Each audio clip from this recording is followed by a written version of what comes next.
اعوذ باللہ من الشیطان الرجیم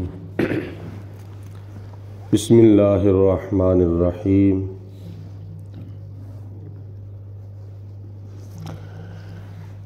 الم تر ان اللہ یسبح لہ من فی السماوات والارض۔ اے میرے پیارے رسول علیہ السلام، کیا آپ نہیں دیکھ رہے کہ زمین و آسمان کے درمیان جو کچھ بھی ہے وہ بھی اللہ کی تسبیح بیان کرتا ہے۔ وَالطَّيْرُ صَافَّاتٍ، اور جو پرندے ہیں صف بصف وہ بھی اللہ کی تسبیح بیان کرتے ہیں۔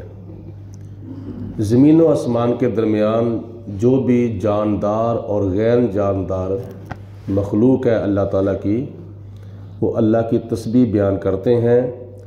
اور پرندے جب آسمان اور زمین کے درمیان اڑتے ہیں تو وہ قطار کی شکل میں، صف کی شکل میں لائن بنا کر اڑتے ہیں۔ نہ کوئی پرندہ آگے ہوتا ہے نہ کوئی پیچھے ہوتا ہے، بالکل صف میں ہوتے ہیں، تو وہ بھی اللہ کی تسبیح بیان کرتے ہیں۔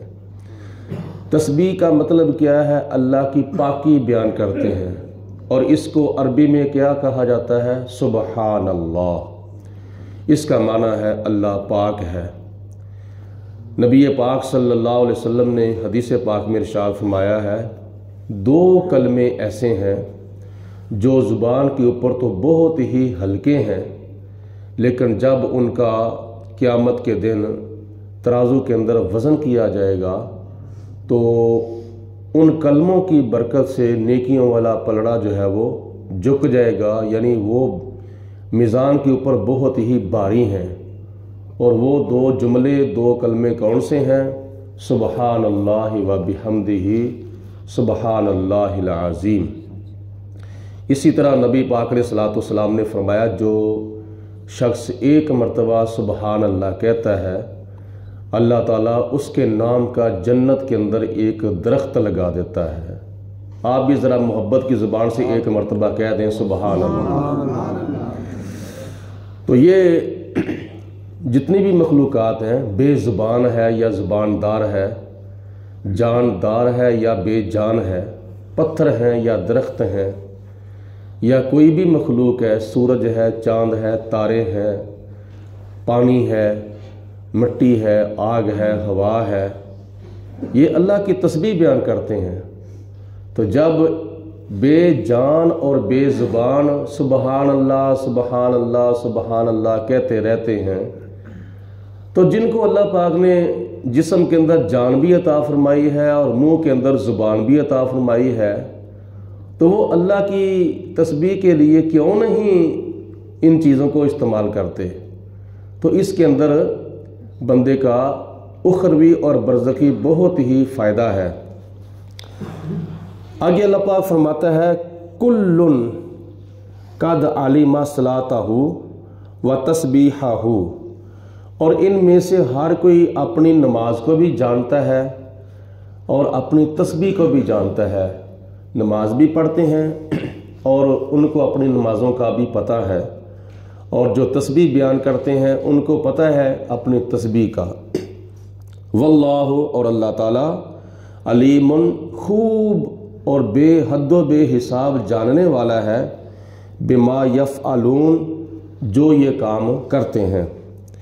وَلِلَّهِ مُلْكُ السَّمَاوَاتِ وَالْأَرْضِ، اور اللہ ہی کے لیے ہے آسمانوں کی بادشاہی اور زمین کی بادشاہی۔ حقیقت میں یہ اللہ کی بادشاہی ہے، ذاتی طور پر یہ اللہ کی ملکیت ہے، زمین و آسمان اور جو کچھ بھی ان کے درمیان ہے۔ وَإِلَى اللَّهِ الْمَصِيرُ، اور ہم سب نے مرنے کے بعد قبر میں جانا ہے، اور قبر میں جانے کے بعد قیامت کا دن جب آئے گا تو پھر ہم سب نے اٹھ کر اللہ کی بارگاہ میں حاضر ہونا ہے۔ الم ترى ان اللہ یزجی سحابا اے میرے حبیب علیہ الصلوۃ والسلام کیا آپ نہیں دیکھ رہے کہ بے شک اللہ تعالیٰ بادلوں کو چلاتا ہے۔ پچھلی آیت کے شروع میں بھی اللہ پاک نے ارشاد فرمایا کہ اے میرے محبوب علیہ الصلوۃ والسلام آپ نہیں دیکھ رہے۔ اس کا مطلب یہ ہے کہ اللہ تعالیٰ دکھا رہا ہے اور حضور علیہ الصلوۃ والسلام دیکھ رہے ہیں۔ کیا دیکھ رہے ہیں؟ زمین و آسمان کے درمیان جو کچھ بھی ہے وہ سارے کا سارا نبی پاک علیہ الصلوۃ والسلام مشاہدہ فرما رہے ہیں، دیکھ رہے ہیں کہ کون کیا کہاں کر رہا ہے، کون کر رہا ہے اور کیا کر رہا ہے اور کہاں کہاں کر رہا ہے۔ نبی پاک علیہ الصلوۃ والسلام کو اللہ پاک نے اتنی بصیرت اور اتنی بصارت عطا فرمائی ہے کہ حضور علیہ الصلوۃ والسلام نور نبوت سے سب کچھ مشاہدہ فرما رہے ہیں۔ اور اس آیت مبارکہ میں بھی اللہ پاک نے فرمایا الم ترى ان اللہ یزجی سحاباً، اے میرے حبیب علیہ السلام کیا آپ نہیں دیکھتے کہ اللہ تعالیٰ آسمان اور زمین کے درمیان جو بادل ہیں ان کو چلاتا ہے۔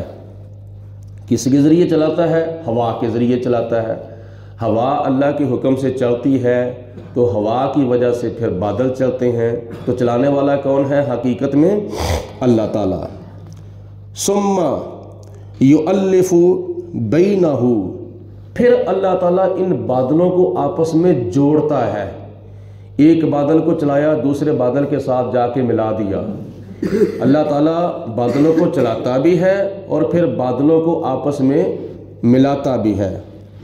ثم یجعلہ رکاماً، اور پھر اللہ تعالیٰ ان بادلوں کو طے بطے کرتا ہے۔ ایک بادل کے اوپر دوسرا بادل، دوسرے کے اوپر تیسرا بادل، تیسرے کے اوپر چوتھا بادل، پھر ان بادلوں کو ایک دوسرے کے اوپر طے بطے کرتا ہے۔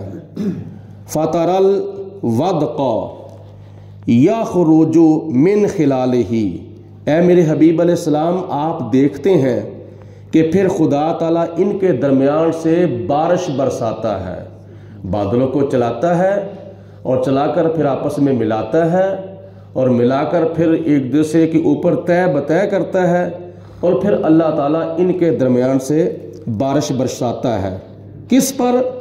وَيُنَزِّلُ مِنَ السَّمَاءِ مِن جِبَالٍ فِيهَا مِن بَرَدٍ، پھر اللہ تعالیٰ آسمان سے اور پہاڑوں سے اولے برساتا ہے جس کو ہم برف کہتے ہیں۔ پھر اللہ تعالیٰ آسمان سے اور پہاڑوں سے اولے برساتا ہے۔ فَيُصِيبُ بِهِ مَن يَشَاءُ، اور اللہ تعالیٰ جس کے اوپر چاہتا ہے برساتا ہے، جہاں چاہتا ہے برساتا ہے۔ وَيَصْرِفُهُ عَن مَّن يَشَاءُ، اور جس سے چاہتا ہے پھیر دیتا ہے۔ یعنی اللہ پاک آسمان سے بارش جس کے اوپر چاہتا ہے برساتا ہے اور جس کے اوپر نہیں چاہتا اللہ تعالیٰ اس کے اوپر آسمان سے بارش نہیں برساتا۔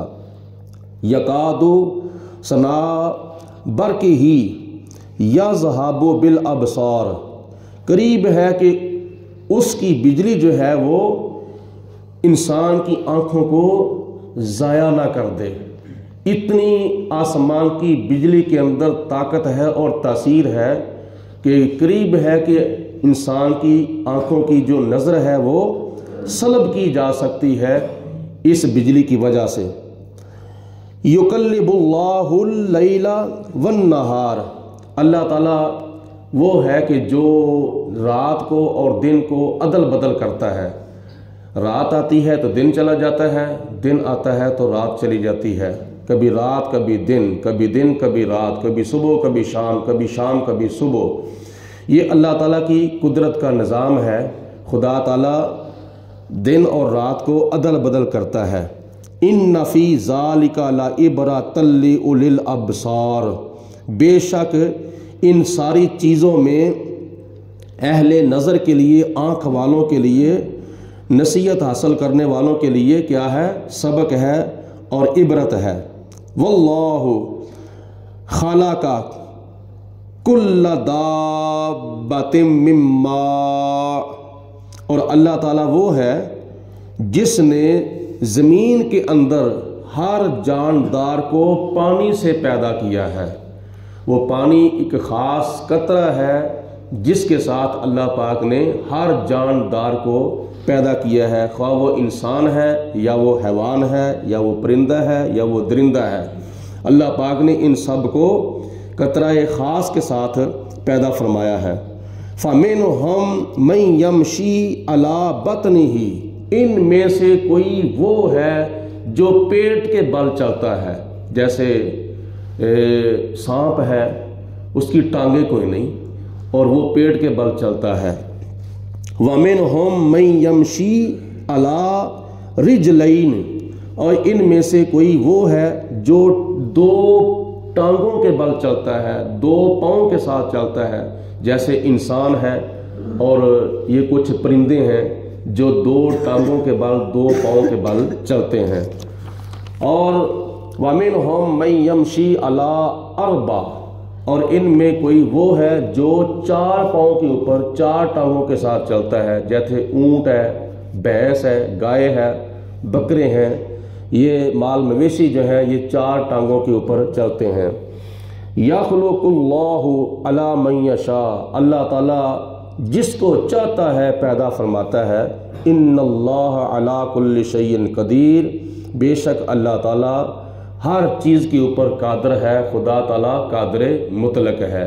ان آیات بینات کے اندر اللہ پاک نے اپنی شان قدرت اور اپنی عظمت و شان کا بیان فرمایا ہے مختلف انداز میں، اور مختلف چیزوں کو پیدا کر کے خدا تعالیٰ نے فرمایا کہ میں یہ بھی کر سکتا ہوں، میں وہ بھی کر سکتا ہوں۔ اللہ پاک کی ذات بابرکات ہم سب کو اپنا خوف عطا فرمائے اور اپنی عبادت کا زیادہ سے زیادہ شوق و ذوق عطا فرمائے۔ آمین ثم آمین، وآخر دعوانا ان الحمدللہ رب العالمین۔ الصلاۃ والسلام علیک یا سیدی یا رسول اللہ، وعلی آلک وصحبک یا سیدی یا حبیب اللہ۔ الصلاۃ والسلام علیک یا رحمۃ للعالمین، وعلی آلک وصحبک یا خاتم النبیین۔ اللہم صلی علی سیدنا و مولانا محمد معدن الجود والکرم وآلہ وصحبہ وبارک وسلم۔ ربنا آتنا فی الدنیا حسنۃ وفی الآخرۃ حسنۃ وقنا عذاب النار۔